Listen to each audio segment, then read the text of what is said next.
Hello everybody, and in this video we will learn to use the count blank formula in Excel. The count blank formula in Excel finds out that how many cells are empty in a given row. Like for example, in this database we find visually we can see that one cell is empty, and using the count blank formula we were able to find that also.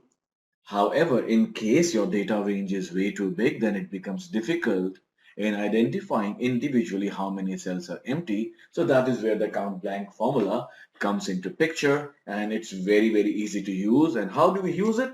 Like this. We type in is equal to and type in COUNT, count blank, BLANK, and it says counts the number of empty cells in a specified range of cells. So let's open the bracket, and it's asking for a range. So let's select a range and close the bracket.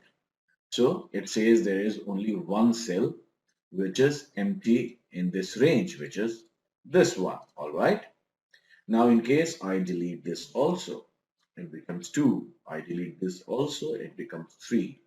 I'm pressing Ctrl Z to bring these things back. So now you know that only one cell is empty, which is this one.